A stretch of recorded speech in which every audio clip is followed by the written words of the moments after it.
ইসলামী যেমনি ভাবে অন্যায়ের কাছে আপোষ করে নাই, তেমনি ভাবে জামাত ইসলামী দুর্নীতির কাছে আপোষ করে নাই, সন্ত্রাসের সাথে আপোষ করে নাই, চাঁদাবাজের সাথে আপোষ করে নাই, অনিয়মের সাথে আপোষ করে নাই।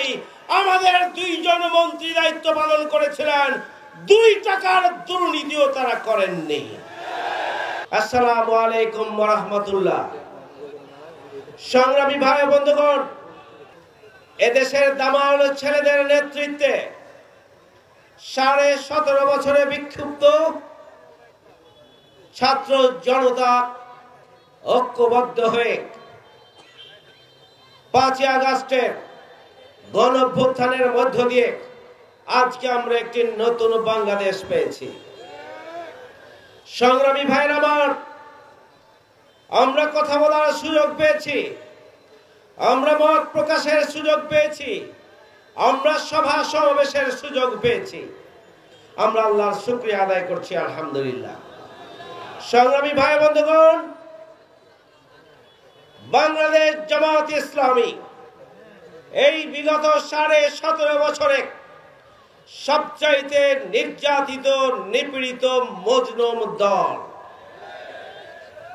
জামাত ইসলামীর আমির মাওলানা মতিউর রহমান নিজামী, সাবেক আমির অধ্যাপক গোলাম আজম, সাবেক সেক্রেটারি জেনারেল আলী হাসান মোহাম্মদ মুজাহিদি সহ আমাদের অত্র এলাকার কৃতি সন্তান ইসলামী ছাত্র শিবিরের সাবেক কেন্দ্রীয় সভাপতি মোহাম্মদ কামারুজ্জামান সহ 11 জন নেতাকে ফাঁসি দিয়ে জেলে এবং বাইরে নির্মম নিপীড়ন হচ্ছে।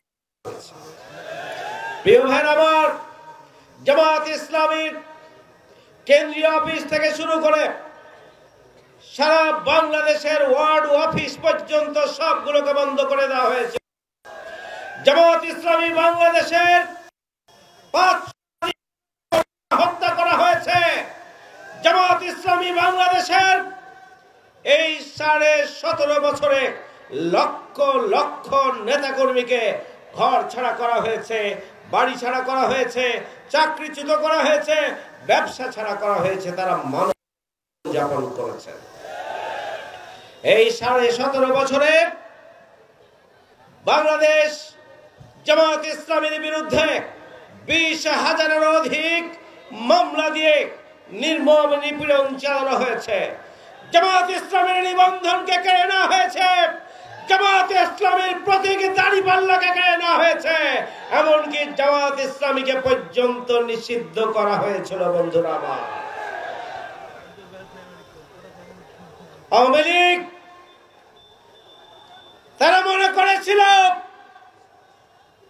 নির্মম নিপীড়ন করে, গুম করে, খুন করে, নিষিদ্ধ করে, নিবন্ধন কেড়ে নিয়ে, হত্যা করে জামাত ইসলামীকে নিশ্চিহ্ন করে দেয়া যাবে।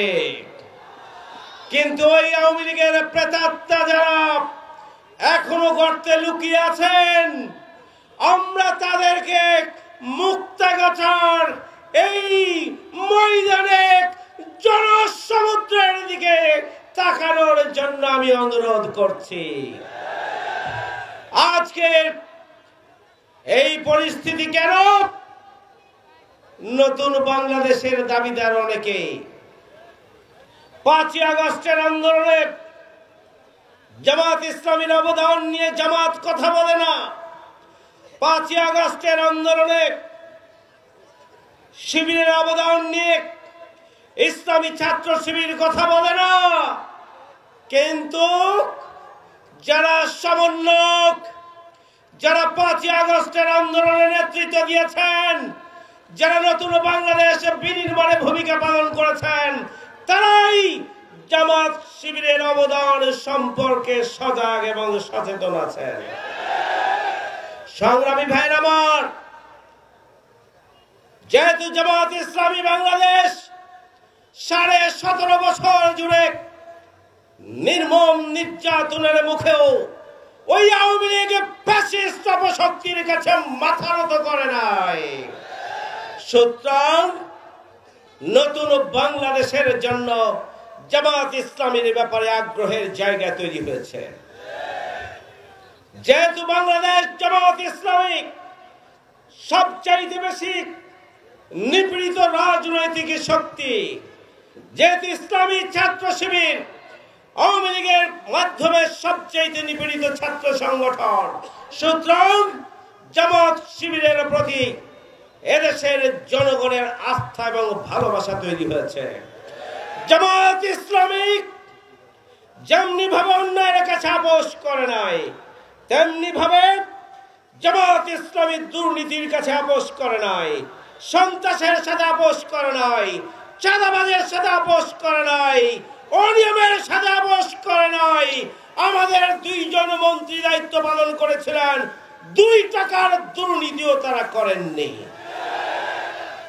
জামাত ইসলামীর আমিরের পক্ষ থেকে, মাওলানা মতিউর রহমান নিজামীর পক্ষ থেকে সংসদে বলা হয়েছিল, ইসলামী ছাত্র শিবির যদি কারো উপরে আগে আক্রমণ করে থাকে রাজনীতি করব না, সংসদ থেকে পদত্যাগ করব। সেই চ্যালেঞ্জ তিনি নিয়েছিলেন, এর জবাব কেউ দিতে পারেন নাই। আজকে পর্যন্ত সেই জবাব কেউ দিতে পারেন নাই। আমাদের ছাত্রদের স্লোগান ছিল, উই ওয়ান্ট জাস্টিস, আমরা ন্যায় বিচার চাই, আমরা সন্ত্রাস মুক্ত বাংলাদেশ চাই, আমরা দুর্নীতি মুক্ত বাংলাদেশ চাই, আমরা বৈষম্য মুক্ত বাংলাদেশ চাই। সেই নতুন বাংলাদেশের স্বপ্ন বাস্তবায়নের জন্য আজকের জনগণ ঐক্যবদ্ধ হয়েছে। আগামী দিনে দুর্নীতি মুক্ত নেতৃত্বকে তারা বেছে নেবেন ইনশাআল্লাহ। আগামী দিনে সন্ত্রাস মুক্ত, বৈষম্য মুক্ত এবং ন্যায় বিচার প্রতিষ্ঠিত করতে পারবে, চাঁদাবাজি করবে না, চ্যালেঞ্জ দিয়ে জনগণের সামনে নিজেকে উপস্থাপন করতে পারবে। এই ধরনের নেতৃত্বই আগামী দিনের মুক্তা আমাদের এই উপজেলা বেছে নেবে, মুক্তাগাছা, এবং সাথে সাথে বেছে নেবে বাংলাদেশের জনগণ। সুতরাং আগামী দিনের শহীদের স্বপ্ন পূরণে আসুন ঐক্যবদ্ধভাবে নতুন বাংলাদেশ নির্মাণে জামাত ইসলামীকে সামনে রেখে এগিয়ে যায়। জানিয়ে আমার কথা এখানে শেষ করছি। আল্লাহ হাফেজ। বাংলাদেশ জিন্দাবাদ। মুক্তাগাছা উপজেলা জামাত ইসলামী জিন্দাবাদ।